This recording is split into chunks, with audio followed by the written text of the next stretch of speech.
트링기의 금전! 감사합니다, 국민 여러분. 요번에 제가 이 댓글이요, 갑자기 너무 많이 늘었습니다. 그래서 여러분들 책을 너무 조금밖에 못 드렸는데 댓글을 너무 많이 달아주셔서 너무 많이 감사드립니다. 그래서 아마 오늘 이 강의가 끝나갈 무렵에는요, 우리 댓글 달아주신 분 중에서 KBS 추첨을 해주셔갖고요, 밑에 명단이 뜰 겁니다. 그러니까 그거 참조하시면은 금방 되고요. 다음 주에도 많은 댓글 부탁드립니다. 제가 댓글 꼼꼼하게 하나하나 다 봤거든요. 그래서 300개 더 넘는 거 보느라고 제가 거의 밤새다시피 했습니다. 근데 너무너무 감사하고요. 제가 더 열심히 하도록 하겠습니다. 그래서 그 댓글도 보면 또 많은 분들이 공개 강의를 갖다 부탁을 하시더라고요. 그래서 제가 KBS하고 적극적으로 협조를 해갖고 한번 공개 강의 가져갖고 우리 오시면은 같이 한번 뵙고 제가 인사도 드리고, 우리 또 방송에서 또 조금 못할 수 있는 이런 아웃사이더한 얘기들, 이런 거 얘기 많이 나눠봤으면 좋겠습니다. 그리고 이제 요번 주부터는 우리가 전번 주까지라는 건 기본적으로 그 재테크 강의는 아니었었는데요. 현재 이런 생존 시대에 어떻게 자기 자산을 방어할 것인가, 그래서 어떻게 하면은 생존하고 위험을 회피할 것인가, 이걸 갖다 중심으로 꾸며봤었거든요. 근데 지금부터 나가는 한 5-6 강의는 이전까지 했던 강의보다는 조금 좀 더 깊이 있는 강의가 될 것 같습니다. 그래서 어렵게는 안 하고요. 제가 여러분 강의를 어렵게 할 수 있을 정도의 또 경제 실력 있는 사람이, 제가 경제 박사도 아니고요. 다만 요번 주부터 뭐가 되느냐, 우리 현재의 위기의 본질을 한번 파악해 보자는 거죠. 그래서 우리가 지금까지 닥쳤던 위기의 본질이 어떤지, 그래서 오늘 준비한 거는 IMF와 우리가 어떻게 다른지, 이걸 갖다 준비했습니다. IMF 기억나시죠? 근데 IMF 때랑 지금의 우리 위기가 근본적으로, 자, 뭐가 제일 크게 다르다고 생각하세요? 자, 이거 한번 물어보고 싶은 거예요. 우리가, 자, IMF 때 어떻게 우리가 극복을 했는데 이번에 어떻게 극복할 수 있을지, 가장 큰 차이가 뭐냐는 거죠. 거꾸로 기본적인 공통점은 뭔가, 이거부터 한번 출발해 보자는 거예요. 자, 한번 뒤로 넘어가 보겠습니다. 아주 이 네티즌들이 우리가 제일 유머 있으시고 아주 재밌으신 분들이잖아요. 저도 말할 때 굉장히 조심스러운데, 박찬호가 여러분 뭐가 되었어요? 옛날에 호투했고 지금은 부활했습니다. 그 다음에 스타크래프트 1 있었고 2가 있었고, 제가 개인적으로 스타일 되게 좋아하거든요. 그 다음에 박세리가 우승했고 박인비가 우승했고 서태지가 컴백했고 서태지가 재컴백했습니다. 저랑 여러분 연배가 같은 친구예요. 그 다음에 허정무가 국가대표 감독을 했고 지금도 역시 후정무가 국가대표 감독이다. 그래서 네티즌사에 대해서 여러분 아주 공통된다, 이런 유머가 나오죠. 근데 이거는 기본적인 유머고, 우리 경제에서 이런 말을 씁니다. 각 개별 경제 주체가 합리적으로 행동했는데 사회 전체적으로 오히려 바람직하지 않은 결과를 가져올 수가 있어요. 예를 들면 야구장을 딱 갔는데 야구장에서 맨 앞에 있는 사람이 재밌게 야구를 보려고 일었습니다. 그럼 뒤에 있는 사람들도 가만히 있어야 돼? 다 일어서야 돼요? 다 일어서야 되죠? 굉장히 불편하죠. 자, 앞에 있는 개별 경제 주체는 무슨 적으로 행동했어요? 합리적으로 행동했죠. 하지만 사회 경제 전체적으로는 좋아졌어요? 나빠졌어요? 나빠졌죠. 똑같이 예를 들면 공항이 닥쳤습니다. 자, 경기 공항이라는 건 수요가 많은 거예요? 공급이 많은 거예요?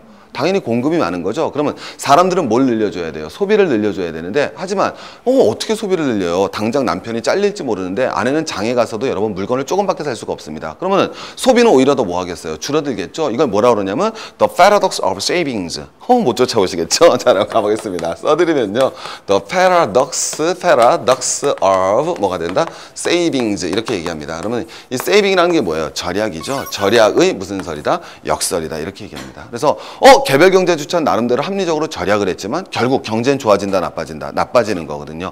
이걸 뭐라 그런다? 절약의 역설이다, 이렇게 표현하거든요. 마찬가지로 이런 절약의 역설처럼 개별 경제 주체는 합리적으로 행동하더라도 그 경제 결과가 좋지 않은 것을 뭐라 그러냐면은, 자, 뭐가 되느냐? 자, 사랑합니다, 여러분. 자, the fallacy of, 자, 그 다음에, 자, 스페링 중요하지 않아요? 컴포지션, 이렇게 표현합니다. 웃지 마시고요. 자, 알고서도 안 쓰는 거 아시죠? 자, 여러분 재밌자고 하는 거예요. 사전 찾아보시면 자, 가보겠습니다. 뭐가 될까요? 구성의 모순이다, 이렇게 말하거든요. 펠러시가 오류니까 구성의 모순이다, 이렇게 말을 합니다. 그러니까 우리가 사실 그건 올바른 경제 태도는 아닐지 모르지만, 어쨌든 한국 경제 위기가 빠졌다. 뭐부터 사셔야 돼요? 아니에요. 금은 세계 경제가 전반적으로 어려울 때가 금이 메리트가 있죠. 금은 안전선호 자산이거든요. 그러니까 물론 불안해지면 금을 사셔야 됩니다. 당연한 얘기죠. 근데 자, 제일 먼저 우리나라 특수성을 생각해 보셔야죠. 뭐 사셔야겠어요? 예. 이전까지는 제가 뭘 가르친 거예요? 센스 있게 가셔야죠. 그렇지. 내가 말씀드린 게 5가지만 말씀드려서 그렇구나. 그래서 채권, 그 다음에 제가 금, 원자재, 그 다음에 주식, 부동산, 이거 5개 말씀드려서 거기엔 없죠. 그거보다 더 빨리, 여러분, 실제로 IMF 터졌을 때 강남의 부자들하고 서민들하고 빈부격차가 더 심해졌죠. 물론 그 요인 중에 하나이긴 하지만 큰 요인은 아니었거든요. 그 당시 서민들은 여러분 전부 다 뭐 했습니까? 금모운동에서 금 다 내놨죠. 그때 부자들 전부 다 뭐 샀어요? 너무 쉽잖아요. 달라. 한국은요, 경제 위기가 대외 변수에 기본적으로 굉장히 취약한 위기 구조를 가지고 있습니다. 그건 왜 그래요? 당연하잖아요. 무슨 중심의 구조다. 수출 중심의 발전 전략을 취했잖아요. 그러니까 대외 경제가 취약해지면, 한국 경제가 취약해지면은 안으로부터 흔들려 버리면 뭐가 돼야 됐습니까? 한국의 원화 가치가 급락해 버린단 말이에요. 그래서 달러 가치가 확 올라가 버리죠. 그래서 여러분, IMF와 지금의 기본적인 공통점, 뭐가 흔들린다? 환율이 흔들리죠. 다른 나라보다 덜 흔들려요. 훨씬 더 빨리 폭발적으로 흔들려요. 한국의 외화 변동성이 어떻습니까? 굉장히 크다고 그러죠. 그게 우리 경제 규모에서 그렇다고 고정환율 제도를 취하기는 어렵겠지만 변동환율 제도를 가져와서 지나치게 시장에 맡겨버렸어요. 그래서 달러가 수요 공급에 의해서 가격이 팍 변합니다. 자, 한번 가보죠. 자, 가장 큰 공통점이 뭐가 된다? 자, 여러분 뭐가 됐어요? 환율이 제일 눈에 띄죠. 900원에서 IMF 때 얼마 갔어요? 1,900원 갔거든요. 제가 여러분 이 당시에 저는 아직도 기억을 하는데요. 사실 제 개인적인 얘기입니다만 저랑 절친한 친구가 유학을 가고 있었습니다. 그래서 제가 개인적으로 이렇게 도움을 줬던 친구가 있었어요. 그래서 제가 이제 개인적으로 사랑했던 여인이었어요. 근데 그 친구 내가 여러분 이거 나중에 달러 못 봤었어요. 시중은행에서. 그래서 제가 명동 가서 1달러에 2,000원까지 바꿔본 경험이 있습니다. 그게 IMF입니다. 그리고 실제로 더 유학을 갖다 계속 지속하기가 굉장히 어렵죠. 이번에도 여러분 얼마 갔어요? 910원에서 얼마까지 갔었다? 1,600원까지 갔습니다. 여러분 환율이 2배 뛰는 나라는요 극히 드물어요.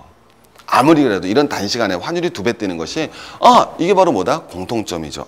한국은 어떤 경제 구조가 가지기 때문에 뒤에 가서 이제 우리 한번 분석을 해보자는 거죠. 환율이 올라가면 이건 간단한 거죠. 수출 중심의 구조이면서 그 다음에는 외환보유고가 굉장히 중요한 나라. 그러면 세계 경제에서 예를 들면 우리나라는 또 특수성이 있잖아요. 뭐가 있습니까?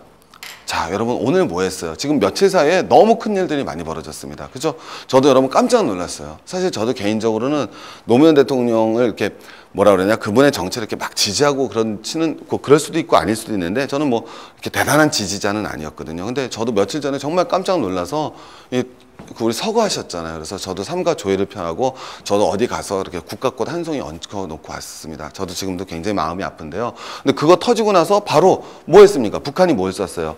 핵미사일 쐈었잖아요. 근데 한국에서만 있을 수 있는 일이죠, 이거는. 독일 옆에 프랑스가 핵미사일 쐈다고 문제됩니까? 문제될 거 없죠. 미국 위에 캐나다가 핵미사일 쐈다고 세계 경제가 위기가 되지 않지만 한반도에 지정학적 특수성이 물려있죠. 한반도에 지정학적 특수성이 물려있는 나라가 수출 중심의 구조죠. 그럼 대외 변수에 굉장히 뭐 할 수밖에 없어요. 취약할 수밖에 없죠. 그래서 한국은 경제 위기가 왔다. 그럼 제일 먼저 흔들리는 건 바로 뭐다? 환율이 됩니다. 제가 이렇게 가르쳐 드려야 되는 건지 말아야 되는지 모르지만 자, 장기적으로 10년 뒤에 우리 10년 주기설이잖아요. 오케이, 그럼 여러분 뭐가 되다? 우리 폴 크루먼이 요번에 뭐라 그랬어요? 폴 크루먼이라는 사람이 뭐합니까? 그러니까 노벨 경제학상 받은 친구인데 저는 그분들 갖다 개인적으로는 아주 높게 평가하지는 않습니다. 왜? 기본적으로 저도 경제학 책을 썼는데 제 책은 라이벌이거든요. 그래서 여러분 별로 좋아는 안 하는데 다른 건 아니라 제가 그분은 나를 라이벌로 생각을 안 해도 저는 라이벌로 생각합니다. 뭐가 문제예요? 자, 여러분 가보겠어. 근데 그 크루먼 교수가 뭐라 그랬어요? 요번 경제 위기가 만약에 위기로 반영되지 않으면 2018, 2019년에 더 큰 위기가 올 수 있다. 이런 표현을 썼거든요. 마찬가지입니다. 만약에 2019년에 더 큰 경제 위기가 왔다. 그러면은 이건 사실 가르쳐드리면 아는 건데 제일 먼저 가서 달러에 사시는 게 맞습니다. 개인적으로는. 그게 여러분 제일 단시간 내에 큰 돈을 벌 수가 있어요. 하지만 우리 모두가 그러면 여러분 뭐가 돼야 되겠어요? 전체적으로 뭐가 돼요? 더 큰 위기가 올 수 있죠. 그러니까 그거는 국가가 적절하게 규제를 들어가야 될 겁니다. 자, 어쨌든 우리가 굉장히 취약한 구조다. 이건 아시겠죠? 그래서 세계 경제 위기에 우리는 떨어질 수 없는 구조를 가지고 있습니다. 그러니까 자연스럽게 환율이 올라가면서 주가가 뭐 했어요? 폭락했죠. 이 당시에 800포인트에서 얼마? 277포인트까지 여러분 박살났었습니다. 자, 그럼 2008년에도 마찬가지죠. 주가가 반토막이 팍 났습니다. 그러니까 기본적으로 환율과 주가가 흔들리는 게 한국 경제에서 바로 보여주는 거죠. 주가의 어느 나라 경제든지 위기에선 폭락을 하는데 우리는 특히 무슨 중심으로 간다? 환율 중심으로 폭락을 합니다. 자, 그다음에는 그러나 우리가 기본적으로 수치적으로 보더라도 IMF하고 지금은 차이가 있어요. IMF 때도 우리 경제 튼튼하다 튼튼하고 맨날 떠들었고 지금도 튼튼하다 튼튼하다고 떠들지만 사실은 지금은 그럴 만한 근거를 가지는 건 있습니다. 여기 보시면 금방 나오죠. 그 당시에 외환보유고가 얼마였다? 35억 불이었거든요. 저번 시간에 제가 말씀드렸지만 채권을 국가도 발행한다고 그러지 않았습니까? 국가가 달러 채권을 왕창 발행했는데 IMF 때 다 돌아온 걸 못 막은 거예요. 그래서 여러분 그때 할 수 있는 게 여러분 두 가지가 있습니다. 하나는 자 쉬운 거예요. IMF라는 게 별게 아니라 외국에다 여러분 돈을 빌려준 거예요. 돈을. 근데 돈을 빌려준 게 아니라 뭐 한 거야? 빌려온 거죠. 대신 뭘 발행해줬어요? 우리나라에서 국채를 발행한 거예요. 그래서 갚을게 하고 신나게 뿌렸는데 외국에서 갖고 왔는데 우리가 달러가 없더라는 겁니다. 그래서 우리가 사실 취할 수 있는 건 두 가지가 있거든요. 하나 모르겠다 배째라. 이걸 뭐라 그러죠? 그렇죠. 뭐라 그래요? 아 BJR 말고요. 그건 제가 쓰는 용어고요. 왜 제 용어를 쓰십니까? 이제 제 강의에 완전 몰입되셨군요. 그렇죠. 모라토리움은 뭐냐면, 자, 요것도 요것도 여러분 용어 한번 공부해보고 갑시다. 자, 우리 경제는 아는 만큼 재밌는 거예요. 그래야지 여러분 대화할 때도 얼마나 편해집니까? 하나는 우리 친구가 우리 선생님이 좋은 얘기 해줬는데, 모라토리움이라고 그랬거든요. 자, 여러분 저는 한글 사랑하기 때문에 외국은 안 씁니다. 그러면 이 모라토리움은 뭐냐면 지불유예예요. 정확하게는 지불유예. 야, 좀 이따 갚을게. 이게 모라토리움이에요. 아니, 좀 이따 갚을게. 지금 당장, 나 배쨘다? 배쨘다가 뭐가 된다? 디폴트가 되는 겁니다. 그래서 사실 디폴트를 고려할 수도 있었던 거예요. 그 당시에 디폴트 했던 나라가 전적 있는 나라가 있습니다. 아르헨티나나 러시아 같은 나라는 디폴트를 선언을 했죠. 근데 이제 파산 신청을 하게 되면 사실 또 편할 수도 있어요. 안 갚아버리면 되는 거니까. 근데 자, 이것도 여러분 되게 재밌는 겁니다. 러시아는 디폴트를 선언할 수 있거든요. 아르헨티나도 할 수가 있습니다. 근데 왜 한국은 디폴트를 못했을까요? 한번 여쭤보겠습니다. 왜 한국은 디폴트가 어려울까요? 자, 예? 그렇죠. 이거 딱 나오시잖아요. 왜? 얘네들은 기본적으로 다르게 표현하면 자원이 많죠. 그래서 얘는 기본적으로 무슨 발전을 할 수 있어요? 내수 중심으로 발전할 수 있어요. 그러니까 내가 배 째고 나서 몰라. 그냥 니네랑 안 놀아. 나 혼자 밖에서 먹고 살게. 얘는 땅이 많은 놈이에요. 쉽게 얘기하면. 근데 우린 가진 게 있어야 디폴트 선언하죠. 가진 게 있어야 디폴트 선언하죠. 니네랑 거래 안 해? 나 혼자 먹고 살 거야. 없잖아요. 아내가 아무것도 먹고 살 게 없지 않습니까? 사람 팔 일 있어요. 우리 팔 수 있는 건 여러분 뭐가 돼요? 사람밖에 못 파는 겁니다. 그러니까 팔 게 없으니까 우리는 디폴트를 못 선언하는 거예요. 왜? 계속 그래도 거래를 해서 수출을 해야 될 거 아닙니까? 그래서 우리는 돌아버렸던 거예요. 그때 누가 다가온 겁니까? 국제구제금융이 다가온 거죠. IMF가. 돈 빌려줄게. 우리가 뭐래요? 고마워. 대신 조건이 있어. 이렇게 딱 나온 거죠.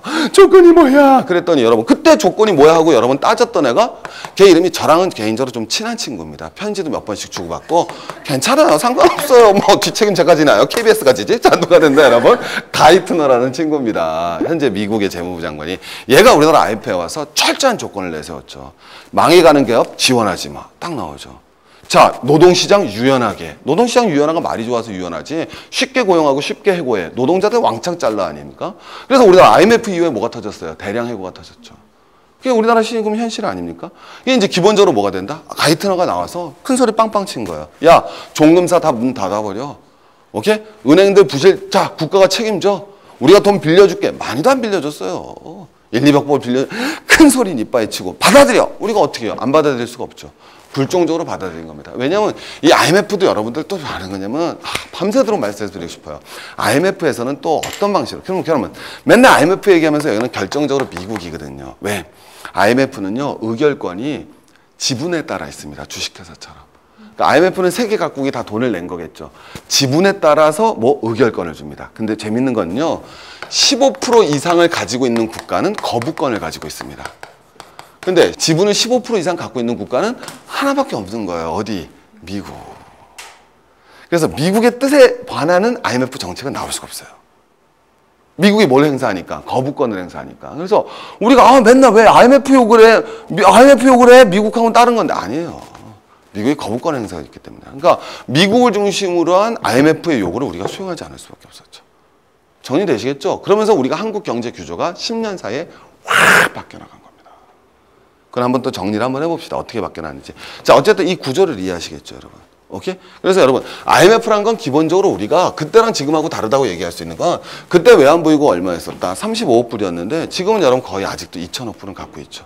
그래서 우리가 이 금융위기 터질 때 2,600억 불에서 쭉쭉쭉 내려가서 1,900억 불까지 내려갔다가 요새 무역수지 흑자되면서 다시 2,000불 좀 넘어갔을 겁니다. 이렇게 딱 나와 있는 거고요. 그러나 사실은 이거보다 더 재밌는 건 기업 부채 비율이죠. 우리 여러분들 특히 젊으신 분은 잘 기억 못 하시는데 옛날에 우리 재벌들 욕할 때 다 뭐라 그랬어요? 무슨 재벌이 부자야? 저 사람 돈이 어딨어? 다 은행 빚 갖고 한 거지. 정종이 뭐가 잘났어? 국가에서 돈 빌려주니까 그 돈 갖고 한 거지. 아니 이병철이가 뭐야? 아버지가 경상도 지주였으니까 그렇게 돼. 제가 왜 계속 이병철 삼성 얘기를 하죠? 자 이제 좀 자제해야겠습니다. 불러주시지 않으셔서 그래요. 제가 불러만 주면 가서 딱 무릎을 꿇을 텐데요. 자 그러면 뭐가 된다? 기업 부채 비율이 424%였거든요. 이건 세계적으로 제일 높았던 수치입니다. 그러니까 우리는 항상 세계 탑을 치는 게 많아요. 이 당시 IMF 터질 때 우리나라 한국의 부채 비율이 제일 높았어요. 그러니까 부채 비율이 424%는 건 뭐냐면요. 자, 자산이라는 건 기본적으로 뭐 플러스 뭐가 돼요? 자본 플러스 뭐가 돼요? 부채가 되는 거거든요. 오케이? 기본적으로 이게 되는 겁니다. 그러면 여러분, 자, 자산이 많다고 좋은 건 아니죠. 그죠? 자산 중에서 무슨 비율이 많아야 돼요? 자본 비율이 높아야지 건전하다. 이렇게 얘기할 수 있죠. 근데 부채 비율이 424%라는 건 자본은 100원밖에 없는 놈이 빚을 424원 내서 뭐예요? 뭐 하고 있다? 424원 내서 뭐 하고 있다라는 겁니까? 장사하고 있다라는 거죠. 그러면 자, 이 기업 어떨 땐 좋을 수도 있어요. 어쩔 땐 더 좋을까요? 뭐가 낮을 때? 그럼요. 금리가 낮을 땐 굉장히 좋죠. 하지만 뭐가 올라가면 죽습니까? 금리가 올라가면 죽죠. 여러분 IMF 때 IMF가 우리한테 뭘 요구했습니까? 무슨 정책? 고금리 정책을 요구했었단 말이에요. 그래서 그때 여러분 이자율이 은행 이자율이 24%, 26% 이랬어요. 채권 할인율은 46% 이따위였습니다. 제가 기억이 생생합니다. 그래서 은행 이자율이 24%, 25%니까 자, 이 부채 갖고 있는 애들 괜찮아요? 죽어나요? 죽어나죠. 마탱이 쭉 가버리는 겁니다. 그래서 대기업들이 그때부터 원하든 원하지 않든 급속한 무슨 조정? 구조조정으로 갔던 거예요.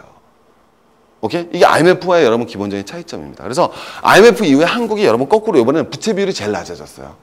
그리고 그 당시 망하는 국가 중에서 일부 은행과 대기업은 누가 전폭적으로 지원해줬습니까? 국가. 그때 여러분 유행하던 용어가 있잖아요. 국가에서 돈 대준 건 뭐라 그럽니까? 그렇죠. 그게 바로 뭐다? 공적 자금을 만들었잖아요. 그래서 사실 이제 IMF에 논란이 되는 거 그거 아니겠습니까? 공적 자금을 갖다 약 150조를 만들어서 이걸 일방적으로 뭐 하고 대기업하고 금융기관에다 쏟아 밀어준 겁니다. 근데 공적 자금이라는 건 기본적으로 어디서 나온 거예요? 국민의 세금으로 대기업과 금융기관에다 확 몰아줬죠. 그래서 은행에다 확 살려주고 그 다음에 대기업 확 밀어줬죠. 그러면 대기업은 이 돈을 갖다 받아서 일단 위기를 넘긴 다음에 제일 먼저 한 게 뭐예요? 노동시장이 유연화됐다고 그랬죠. 그래서 대규모로 구조조정 쳐들어가지 않았습니까?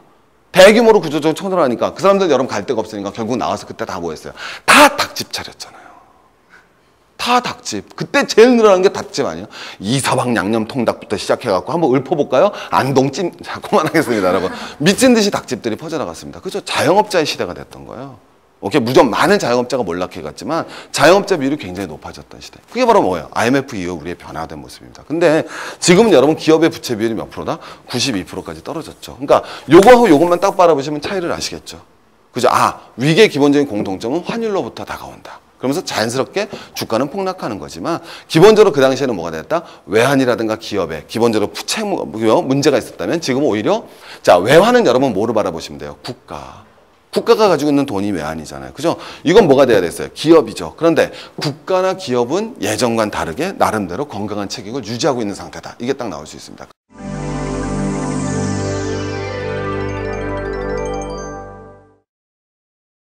자, 그럼 여러분 제가 이제 IMF 때를 다시 얘기하는데요. 왜 IMF를 자꾸 얘기하느냐? 우리가 IMF를 반면교사를 삼아야 돼요. 우리가 실질적으로 현실에서 반면교사를 삼을 수 있는 제일 대표적인 건 일본과 IMF입니다.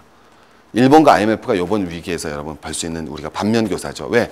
일본은 바깥인데 지금 위기랑 우리가 굉장히 잃어버린 10년에 지금 앞목에 서 있다라는 평가가 있으니까.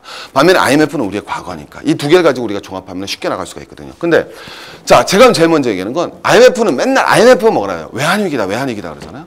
그래서 동남아시아의 위기라는데 저는 그건 기본적으로 굉장히 잘못된 상황입니다. 왜? 외환위기였다면요. 일본도 맛이 갔어야죠. 지금 위기하고 차이점 바라보겠습니다. 지금 일본 괜찮아요? 완전 마탱이 갔어요. 마탱이 쭉 갔죠. 일본 쭉 마탱이 갔습니다. 그런데 여러분 뭐예요 지금은? 일본은 여러분 뭐가 되었어요? IMF 때 끄떡 없었습니다. 약간 흔들리겠지만 문제 없었어요. 그럼 여러분 무슨 위기는 아니다 벌써? 외환위기는 아니었던 거예요. 여러분 동남아시아 일부 국가들만 위기를 맞았습니다. 특히 동남아시아 국가 중에서 제일 큰 위기를 맞았던 나라가 어디예요? 바로 더 리퍼블릭 오브 코리아입니다. 그럼 왜 리퍼블릭 오브 코리아가 문제가 맞았느냐? 자, 볼 것도 없습니다. 무슨 위기였다? IMF는 바로 무슨 위기였다? 재벌 위기였습니다. 왜? 재벌들이 우리 부채 비율이 높았다고 그랬죠? 그러면 기업은 부채를 언제 집니까? 기업이 여러분 돈 빌릴 때 언제 돈 빌려요? 그럼요. 설비 투자할 때 빌리는 거 아닙니까? 그러면 우리나라 기업의 부채 비율이 왕창 424%가 됐었다. 그럼 우리나라 기업은 무슨 투자를 왕창 했었다? 설비 투자를 엄청 했던 거예요. 그러면 설비 투자를 왕창 하면 수요가 늘어나요? 공급이 늘어나요? 공급. 그럼 무슨 과잉에 들어가요? 공급 과잉. 그럼 뭐가 터질 수밖에 없어요? 공황. 그거예요. IMF의 본질은. 왜 IMF를 갖다 자꾸 외부로부터 들어옵니까? 그러면 내부적인 반성이 없죠. 그럼 책임 주체가 여러분 재벌이 면피하잖아요. IMF는 분명히 재벌이 책임을 져야 되는 겁니다. 근데 그걸 공적 자금으로 살렸으니까 뭐가 된다? 재벌의 위기를 국민의 돈으로 한 게 IMF예요. 누가 뭐래도 그건 객관적 사실입니다. 맞지 않겠습니까? 자, 그러나 삼성이 불러만 주시면 저는 언제든지 쪼갈 준비하겠습니다. 자, 당황하지 마시고요. 자, 못 들은 척 해주세요. 자, 여러분 가보겠습니다. 뭐다? 이건 자, 웃자고 하는 얘기.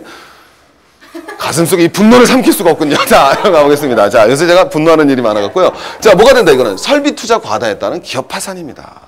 그게 정확한 얘기다. 그래서 이건 내부로부터의 위기다. 그래서 결국은 뭐가 된다? 재벌식 선당 경영체제가 몰락해 들어가는 거죠. 그럼에도 불구하고 현재 재벌은 살아남았지만 그 다음부터는 뭐가 된다? 국가의 전폭적인 지원과 무제한 인원 고용 축소. 그 다음에 아주 뭐예요? 극도의 내핍 경제. 그 다음에 설비 투자. 지금 그래서 여러분 기업의 유보율이 엄청 높다 그러죠. 기업의 유보율이라는 거는 장사하고 남은 돈을 재투자 안 하죠, 요새는. 오케이? 왜? 자기 자본 비율을 높여놓는 거예요. 언제 까질지 모르니까. 그래서 뭐예요? 우량 재무 구조를 달성하는 원인이 됐던 거죠. 자, 이거를요, 한번 구체적인 현실적인 숫자로 한번 봐보자고요. 자, 한번 가보겠습니다. 저는요, 요것만 딱 바라보면 IMF와 지금 위기를 갖다가 우리가 현실적으로 국민적 감각으로 금방 느낄 수 있다고 생각합니다. 여기 지금 무슨 업자로 나와 있죠? 자영업자. 이게 한국은 굉장히 재밌는 경제 구조를 가지고 있어요. 왜? 유럽 선진국에 비해서 자영업자 비율이 굉장히 높은 나라입니다. 우리나라는 자영업자 비율이 보통 한 30% 나오거든요. 주변에도 자영업이 많죠. 근데 유럽 선진국은요, 전체 인구에서 자영업의 비율이 낮은 데는 6%, 7% 나와요. 좀 높은 데가 14% 정도 나오거든요. 근데 우리나라 30%가 굉장히 많은 겁니다. 그래서 자영업자를 보면 한국 경제가 금방 눈에 띄는 건데, 이거 보시면 알겠지만 IMF 터지고선 자영업자가 어떻게 됐어요? 엄청나게 늘어났죠. 그럼 IMF 터지고 자영업자가 왜 이렇게 늘어났다? 금방 이해하실 수 있겠죠. 뭐가 됐다? IMF 터지고 나서 재벌들이 구조조정 들어갔거든요. 그럼 그 사람들이 전부 다 잘린 거죠. 그래서 그분들이 나와서 전부 다 닭집 여는 거예요. 오케이? 이러면서 여러분 이 닭집에서 실패한 분들은 그 다음에 어떻게 돼요? 그 다음에는 사모님이 나오는 거죠. 일자리를 구하러.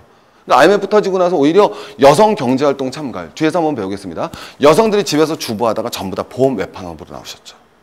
여성 경제활동 참가율이 확 높아진 겁니다. 저희 집도 사실 개인적으로 IMF 때 완전 맛이 가버린 집이에요. 저희 형님도 큰 사업하실 때 넘어가셨고요. 저는 이제 그때 이제 막 그 수능 준비할 때 굉장히 쇼크, 상처 많이 받았던 때입니다. 자, 어쨌든 이게 바로 뭐가 된다? 자영업자 추이인데요. 요때 자영업자 추이를 딱 바라보시면 또 금방 알 수 있죠. 자영업자가 여러분 뭐였다? IMF 때 확 늘어났어요. 그럼 이제 제가 말하고 싶은 건 뭐였다? 이건 결국 누구의 위기였다? 대기업의 위기였다라는 거예요. 대기업의 위기가 바로 뭐였다? IMF의 본질이라는 거죠. 그럼 이거 딱 보시겠죠. 자, 이건 지금 누구의 위기다? 자영업자가 확 줄어들고 있죠. 왜? 다 망해서 도태되잖아요. 주변에 지금 자영업 하시는 분은 어떻대요? 죽기 아니면 뭐 미치겠대죠. 10개, 9개 중에 정말 미치시겠다는 표현이 맞습니다. 저도 자영업 때 해봤는데 정말 미치겠습니다. 이렇게 표현밖에 할 수가 없어요. 그럼 여러분 뭐가 된다? 이건 누구의 위기다? 그럼요. 가게의 위기다. 이게 여러분 딱 나오는 거죠. 그럼 이거 갖다 멋있게 한번 표기하면 저는 그래서 여러분 IMF는 뭐라고 정의하느냐? 위로부터의 위기였다. 이렇게 정의합니다. 그러나 하지만 지금 위기는 뭐다? 아래로부터의 위기다. 이게 여러분 가장 큰 차이점이죠. 이건 뭐만 보시면 알게 되면 금방 나오지만 가계, 저번에 제가 잠깐만 표로 보여드린 건데 총 부채 증가율을 보면 됩니다. 가계 총 자산에서 부채가 얼마나 되느냐. 소득의 1.4배죠. 가계가. 이건 세계적으로 굉장히 높은 수치입니다. 내가 2천만 원을 버는데 가계 빚은 3천만 원이에요. 1.5배쯤 되거든요.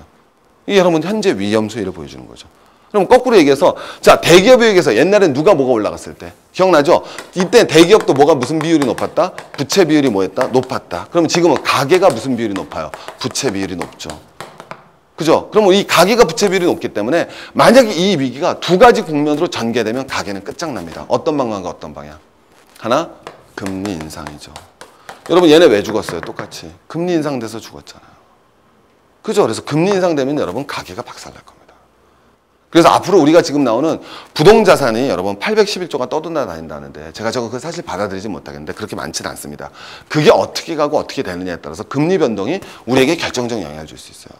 그래서 제가 맨날 말했을 때 항상 우리 총자산을 갖다 제가 뭐 했어요? 위험 회피해서 제일 하고 싶었던 말이 뭐다? 결국 지금 위기를 탈출하는 가장 좋은 방법은 부채를 줄이자예요. 그 말이 나오시는 이유를 알겠죠. 그럼 두 번째 나오는 건 뭐냐? 우리나라에서 여러분 대부분이 뭐가 되냐? 위험을 회피하자는 거예요. 더 많은 돈을 벌려면 부채를 더 내서 투자를 해야겠죠. 근데 그건 정말 자기가 재테크에 자신 있고 금융 전문가가 하시는 거고요. 두 번째 뭐가 되겠어요? 우리나라 부채 왜 대부분 왜 가져왔어요? 뭐 살라고? 그럼요. 땅 살라고, 아파트 살라고, 부동산 값의 폭락. 이 두 가지가 제일 문제입니다. 그래서 정부가 금리를 몰리지 못하는 거예요. 정부도 바보가 아니기 때문에. 정부도 이 위기의 본질을 알고 있는 거예요. 왜? 금리를 올리면 부동산 값은 자연스럽게 뭐가 될 수밖에 없어요. 하락할 수밖에 없죠. 그러면 가계부채가 여러분 건들 수가 없어요. 그럼 아래로부터 위기가 파산돼 버리거든요. 오케이? 그래서 저는 IMF와 현재 위기를 비교한다 그러면 IMF는 위로부터 위기였다면 현재 위기는 아래로부터 위기다. 이게 정확한 평가입니다. 그래서 우리가 제가 말씀드린 건데 가계 부채 비율이라든가 가계 소득 증감률이라든가 지금 가계 소득 증가율이 높아지고 오히려 마이너스가 나고 있죠. 가계 소득이 줄어들면서 오케이? 가계 부채 비율이 급속히 증가하고 있습니다. 이 문제가 실제로 한국 경제에서 가장 내부적으로 취약한 문제가 되는 거예요.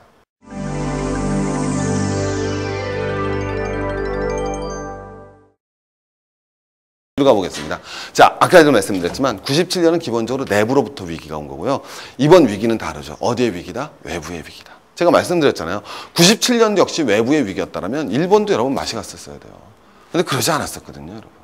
특히 우리나라가 제일 많이 박살났던 이유는 재벌식 부채 비율이 높았다는 걸 말씀드렸죠. 근데 거꾸로 자, 이번 위기는 뭐가 된다? 내부는 상당히 어땠어요? 나름대로 건강했었죠. 우리나라 여러분 IMF 이후에 그나마 5대 산업이라고 그러잖아요. 조선차강, 반도체, 석유화학, 그 다음에 자동차가 세계적인 경쟁력을 가지고 있습니다. 세계적인 경쟁력이 있지 않아요? 정말 높은 기술 수준 가지고 있습니다. 특히 장치산업이라 쉽게 쫓아오지도 못해요. 왜? 장치산업이랑 한꺼번에 엄청난 설비 투자를 해야 되기 때문에 이미 나름대로 국가 경쟁력을 가지고 있고 원래대로 이런 경제 위기만 없다면 다음에 주력 산업으로 뭘 가져갈 것인가를 고민해가고 국가 경제적인 차원에서 가면 되는 거예요. 천천히. 근데 지금은 그럴 수 있는 상황이 아닌 거로 바뀌었죠. 왜? 지금 위기는 뭐다? 외부의 위기죠. 전 지구적인 여러분 강타에 떨어진 위기가 되는 겁니다. 그래서 제가 말씀드리죠. 서프라임 모기지론이 터졌을 때 제가 이거 전문 시간에 여기서 한 건가요? 아니, 자, 여러분 뭐가 되느냐? 한번 문제 맞춰보라는 거예요. 자, 우리 선생님 한번 맞춰보세요. 서프라임 모기지론 위기 사태가 터졌습니다. 자, 가장 힘들어진 나라는 어디일까요? 중국, 일본, 그 다음에 EU, 그 다음에 한국. 어느 나라가 제일 힘들겠습니까? 한국, 코리아? 코리아. 그럼 거꾸로 생각해 보시면 됩니다. 이 네 나라 중에서 혹시 들어보셨다면 주가가 제일 많이 떨어진 나라가 어디예요? 주가가 제일 많이 떨어진 나라. 볼 것도 없죠. 어디예요? 중국이죠. 그럼 제가 30초만 생각해 보도록 하겠습니다. 왜 서프라임 모기지론이 터졌는데 중국이 제일 큰 충격을 받을까요? 2등은 어디겠어요? 그 다음에 한국. 3등은 일본. 제일 뒷충격 받는 건 EU입니다. 왜 그럴까요? 되게 쉽습니다. 여러분 3분이면 끝납니다. 이게 왜 외부로부터 위기냐는 걸 그걸 명시하셔야 돼요. 정확하게 인지하셔야 됩니다. 제가 말씀드리지만 서브프라임 그 다음에 무슨 사태다? 이게 모기지론 사태거든요. 서브프라임 자 여러분 스페링 중요하지 않습니다. 서브프라임 모기지론이라는 건 뭐냐면요. 자 이건 뭐였어요 여러분? 부동산 담보대출이거든요. 프라임은 뭐 좋다는 뜻이고 서브는 좋지 못하다는 뜻이죠. 그래서 여러분 쉽게 얘기하면 이거 뭐예요? 미국의 빈민은 나쁜 표현이고 뭐라 그럴까요? 저소득층 무슨 대출이죠? 담보대출이 망가지기 시작한 거죠. 그럼 여러분 이것도 똑같은 겁니다. 미국에서 제일 먼저 망가진 건 미국의 상류층, 중류층, 하류층. 여러분 얼마나 쉬운 건데요 경제가. 여러분 한번 가볼까요? 미국을 층을 4개로 나눠봅시다. 상류층, 그 다음에 중상층, 중하층, 그 다음 무슨 층? 그 다음에 하층. 미국 애들은 여러분 소비해요 안 해요? 미국은 수출해요 안 해요? 거의 안 한 나라죠. 미국은 뭐만 한 나라예요? 소비만 한 나라예요. 아주 단적으로 우리 반에서 여러분 메이드 인 USA 찾아보세요. 하나도 없잖아요. 지금 그 카메라 어디 거예요? KBS 거 말고요. 월드가 어디냐고요. 왜 그러세요? 정신 차려주세요. 당연히 KBS죠. 여기가 SBS나 MBC겠어요. 케이블TV에서 새로 오셨나요? 아니란 말이에요. 근데 중요한 건 카메라 어디 거냐고요. 소니 일본 거잖아요. 여기는 물건들 다 우리나라 아니면 일본 아니면 우리 선생님 지금 가지고 계신 물건의 대부분은 중국제잖아요. 왜 그러세요? 말레이산산 면티, 인도네시안 청바지 괜찮습니다. 부끄러워하지 마시고요. 뭐 어때요? 저는 영국 거예요. 가보겠습니다. 어쩔 수가 없어요. 이게 신분 차이는요, 쉽게 극복이 안 되는 겁니다. 자, 그게 중요한 게 아니라요. 자, 오해하지 마십시오, 여러분. 선생님, 지금 앞에 아무도 없습니다. 오해하지 마십시오. 저 혼자 하는 겁니다. 자, 이거 금방 이해되셨나요? 금방 쫓아오면 되죠. 이거는 누가 소비한다? 그럼 딱 나오잖아요. 이건 중국 애들이 샀던다고요. 이건 한국 애들이 샀어. 이거는 어디? 한국 제품이고요. 이건 어디 제품? 일본 제품이고요. 이건 어디 제품? 유럽 제품이잖아요. 되게 쉽죠? 되게 쉽잖아요. 서프라임 모기지론 터졌을 때 어디가 제일 박살나겠어요? 중국. 그러니까 여러분 거꾸로 한번 가보세요. 중국이 왜 제일 어려워지는지 알겠죠? 그 다음에 이 나라들 중에서 수출 비중이 제일 큰 나라가 어디예요? 중국입니다. 그래서 중국이 제일 많대요. 근데 지금 중국 경제가 세계 경제를 대안할 것이다 이런 얘기를 하고 있잖아요. 얼마나 어리석은 얘기입니까? 그것도 우리 한번 시리즈 가봅시다. 중국 과연 미국을 대신할 수 있을까? 제가 한번 나중에 강의 한번 해드리겠습니다. 아시겠어요? 그래서 기본적으로 뭐였었다? IMF는 내부로부터의 위기였다면 지금 위기는 외부로부터의 위기다. 우리 혼자서 해결할 수 있는 위기가 아니야. 그러니까 외부를 알고 우리가 극복해야 돼요. 오케이? 그래서 우리가 다음 시간부터는 뒤로 가보시면요. 자, 뭐를 가보느냐? 자, 그래서 여러분 오바마 정부가 여러분 집권을 했습니다. 그죠? 뭘 하면서 집권했어요? Yes! We can! 얼마나 아름다워요. 그러면 정말 yes, we can인지 우리가 정말 할 수 있는지 이 위기를 오바마 정권의 정책을 따라가면 정말 yes, we can 할 수 있는지 아닌지 오바마 정부의 정책의 이런 긍정적인 측면과 부정적인 측면을 한번 조사해 보고요. 그 다음에 이런 위기에서 아주 취약했던 국가가 있었죠. 아이슬란드. 그들은 왜 이렇게 취약할 수밖에 없었고 반면에 굉장히 굳건하게 버틴 나라가 있었습니다. 어디? 노르웨이. 얘네들은 이렇게 굳건하게 버틸 수 있었는지. 오케이? 그렇다면 우리는 어떻게 나가야 될지. 이렇게 한번 전망으로 여러분 한번 가보도록 하겠습니다. 자, 여러분 밑에 당첨자 여러분 눈에 띄시죠? 제 책 자그마한 성이지만 5권 보내드리도록 하겠습니다. 다음 주에도 또 댓글 올려주시면 제가 꼼꼼하게 읽어드릴 거고요. 자, 우리 지금부터 바로 경제 공부 시작해갖고요. 멋진 우리 알면 여러분 뭐든지 해낼 수 있습니다. 오케이? 어렵지 않으시니까요. 저와 함께 저 믿어주시고 저도 열심히 최선을 다하도록 더 멋진 강의 만들도록 하겠습니다. 감사합니다.